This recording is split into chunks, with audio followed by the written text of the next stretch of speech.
SSC ने declare किया था कि 9 जून को जो है हम लोग नोटिफिकेशन निकालेंगे एसएससी सीजीएल के लिए, और एग्जैक्ट 9 जून को उन्होंने वो डिक्लेयर कर दिया है ना। और उसके बारे में कुछ इंफॉर्मेशन दी गई है एसएससी में बेसिकली। तो उसके बारे में जब बात करते हैं, बेसिकली जो स्टूडेंट्स है वो जानना चाहता है कि कौन सी डेट को जो है आप अप्लाई कर सकते हैं। हाँ जी सर, जैसा कि एसएससी बोलती है वैसा उसने किया है। अभी हम देखें तो आप फॉर्म कब से फिल कर सकते हो। देखो 9 जून मतलब कल से फॉर्म स्टार्ट हो चुके हैं भरने। आप 4 जुलाई तक फॉर्म फिल कर सकते हो एंड उसके बाद आप पेमेंट 4 जुलाई तक आप कंप्लीट पेमेंट कर सकते हो। अगर किसी को ऑनलाइन पे करना है तो 5/7 मतलब 5 जुलाई तक आप कंप्लीट पेमेंट कर सकते हो। बात करें कि करेक्शन, अगर आपके फॉर्म में कोई प्रॉब्लम हो जाती है तो आप 9 जुलाई से 11 जुलाई तक उसे सही करवा सकते हैं। और इसमें एक अच्छी न्यूज़ ये भी है स्टूडेंट्स के लिए, क्योंकि अभी एसएससी ने डिक्लेयर कर दिया मेंस के बारे में। अभी तक डिक्लेयर केवल इस बात का था कि वो एसएससी जो है वो एग्जाम कंडक्ट कराएगा प्री, और प्री की डेट उन्होंने मेंशन की थी। लेकिन जब ये नोटिफिकेशन आया तो उन्होंने डिक्लेयर कर दिया कि हमारा जो टेंटेटिव शेड्यूल रहेगा, पर मुझे ऐसा लगता है कि टेंटेटिव रहेगा नहीं, ये कंफर्म्ड है कि जो टीयर 1 का जो एग्जाम है बेसिकली वो आपका रहेगा 13 अगस्त से लेकर के 13 अगस्त से लेकर के 30 अगस्त तक रहेगा।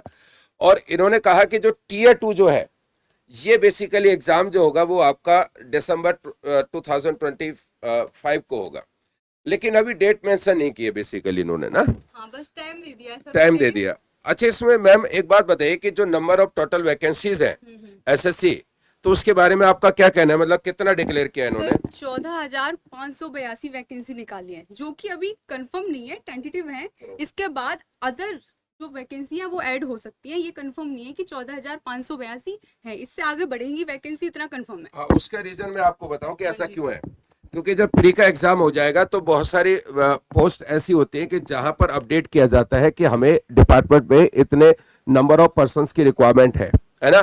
तो उस केस में क्या होता है कि जैसे अभी वैकेंसी निकाली है तो मुझे ऐसा लगता है कि वैकेंसी नियर अबाउट 20,000 का अप्रोक्स से पहुंच जाने वाली है ना। तो मुझे ऐसा लगता है कि बम्पर वैकेंसी है। अगर देखा जाए एसएससी, अगर गवर्नमेंट सेंट्रल गवर्नमेंट की जॉब में देखा जाए 20,000 वैकेंसी जाना, वो भी ओनली एसएससी सीजीएल के अंदर, हाँ, बाकी एमटीएस सीएचएसएल की अभी बाकी है सर। हाँ। तो ये काफी बड़ी वैकेंसी है अगर हम और दूसरी बात क्या है कि स्टेनो का नोटिफिकेशन आ ही चुका है ऑलरेडी। तो इसका मतलब है कि 4-5-6 मंथ्स स्टूडेंट के लिए बड़े बिजी होने वाले हैं, क्योंकि और एवरी मंथ एग्जाम होने वाला है। हाँ जी सर, ये पूरा साल बिजी होने वाला है, क्योंकि जीडी हो गया, एमटीएस हो गया, सीएचएसएल हो गया, इसकी सारी वैकेंसी आएगी। दिल्ली पुलिस, सीपीओ, सबकी वैकेंसी भर के आने वाली है इस साल। तो आप अच्छे से जॉब ले सकते हो इस साल, ये कंफर्म है। और आपके पास सीजीएल के लिए सिर्फ 2 महीने हैं। सीजीएल प्री आप आइडिया लगा सकते हो, अगस्त में होगा, तो सिर्फ 2 महीने जी जान लगा दो एग्जाम निकालने के लिए। बाकी सर आप बताओ कुछ। अच्छा, दूसरे है कि अगर देखा जाए तो एसएससी में अब जो नंबर ऑफ पोस्ट है, मुझे ऐसा लगता है कि मोर देन 50 डिपार्टमेंट्स इंक्लूड कर दिए गए। जनरली जो एज लिमिट है, मैक्सिमम एज लिमिट है, वो बेसिकली 30 ईयर्स मेंशन किया गया। लेकिन अगर हम ऑडिटर की बात करते हैं तो उसकी एज को 27 है ना। उसके अलावा जो अकाउंटेंट है उसकी एज 27 मैक्सिमम दी गई है। बाकी अदर्स के लिए जो रिजर्व के लाइक ओबीसी हो गया, एससी एसटी, उनके लिए एज रिलेक्शन अलग है। जैसे ओबीसी के लिए 3 साल का हो गया, बाकी एससी एसटी के लिए 10 साल या 5 साल, इस तरीके से दे रखा है एज रिलेक्सेशन। हाँ जी सर। तो मुझे ऐसा लगता है कि एक अच्छा पे स्केल के बारे में भी है, लेकिन ये तो स्टूडेंट्स को ऑलमोस्ट सभी को पता होता है कि पे स्केल यहाँ पर गिवन है, पे लेवल यहाँ पर गिवन है। और कहीं ना कहीं मुझे ऐसा लगता है कि जो पे स्केल है वो ना स्टूडेंट्स को मोटिवेट करता है कि भाई हमें जो है एसएससी में सिलेक्शन लेना है, क्योंकि एक हैंडसम जब अमाउंट आपके पॉकेट में आता है तो स्टूडेंट कहीं ना कहीं मोटिवेटेड होता है। और यही रीजन होता है कि आदमी जो है एसएससी की प्रिपरेशन में लग जाता है। और ये सारे के सारे डिपार्टमेंट देखो यहाँ पर सीजीएल के अंदर इनकम टैक्स हो गया, एक्साइज इंस्पेक्टर हो गया, बच्चे देख के ही मोटिवेट हो जाते हैं कि हम कैसे लगेंगे वर्दी के अंदर। इनकम टैक्स की जॉब आपको पता ही है कि हर किसी का सपना होता है इनकम टैक्स के लिए। बाकी मिनिस्ट्री ऑफ एक्सटर्नल अफेयर्स हो गया, काफ़ी अच्छी अच्छी पोस्ट हैं जो आप अप्लाई कर सकते हो सबके लिए। तो अच्छे से प्रिपरेशन करो। बाकी सर बताइए कुछ और। बाकी अगर आपको अच्छे से प्रिपरेशन करनी है तो आप जी जान से मेहनत कीजिए, टाइम को वेस्ट मत कीजिए।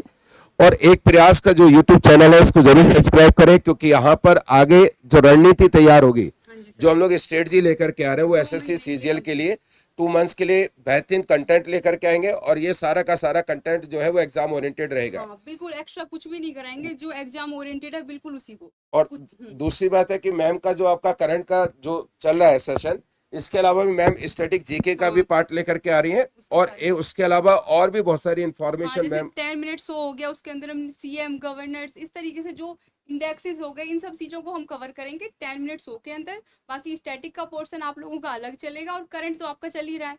तो बिल्कुल हम भी मेहनत करेंगे, आपको भी मेहनत करनी है। सर भी सारे क्वेश्चंस आपको कराएंगे जो बिल्कुल एग्जाम ओरिएंटेड है। सर आपकी क्या प्लानिंग है इसके लिए? मेरे लिए तो प्लानिंग ये है कि मैं तो ऑलरेडी 10 या 15 डेज बैक मैंने हाँ जी स्टार्ट सर। कर दिया था कि 51 डेज और 51 कंसेप्ट की बात कर रहा था हम्म और मेरा concept already 14 concept already discuss हो चुके हैं। हम्म तो कुछ कंसेप्ट है जो और मुझे डिस्कस करने हैं और मुझे लगता है कि उससे बाहर एग्जामिनेशन में तो कभी कुछ आएगा नहीं, हाँ जी क्योंकि सर। मेरा अपना एक्सपीरियंस है, उसके बेस पर जो भी चीज़ें मैं डिस्कस करता हूँ वो प्योर एग्जाम ओरिएंटेड होती है, अननेसेसरी कोई भी डिस्कसन नहीं होता है। हाँ जी ठीक सर, है। ये तो है। और इसके अलावा बाकी आपका रीजनिंग में एक आनंद सर है, बहुत एक टॉपिक वाइज सीरीज लेकर के आ रहे हैं बहुत जल्दी।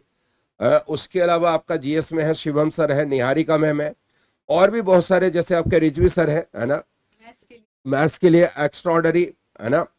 तो ये सारे के सारे टीचर्स आपके लिए बहुत बेहतरीन एपिसोड लेकर के आ रहे हैं, एपिसोड ही कहूंगा मैं इनमें, है ना, क्लासेस और कंसेप्ट भी कह सकते हैं। और ये बहुत बेहतरीन होने वाला है आप लोगों के लिए एक प्रयास के यूट्यूब चैनल पर। चलिए भाई, मेहनत करते रहिए और हमारा साथ हमेशा रहेगा आप लोगों के साथ में। मैं हूँ, वर्षा मैम है, नंद सर है, निहारिका मैम है, रिजवी सर हैं, शिवम सर हैं। ये सारे के सारे लोग आपके साथ में हमेशा जुड़े रहेंगे और हमेशा मेहनत करते रहेंगे आप लोगों के साथ में। हाँ जी। चलिए भाई, थैंक यू सो मच और एंजॉय करिए, क्योंकि आपके लिए अब गोल्डन अपॉर्चुनिटी है, इसको ग्रैब करना है, ये आपकी रिस्पॉन्सिबिलिटी है। Okay bye.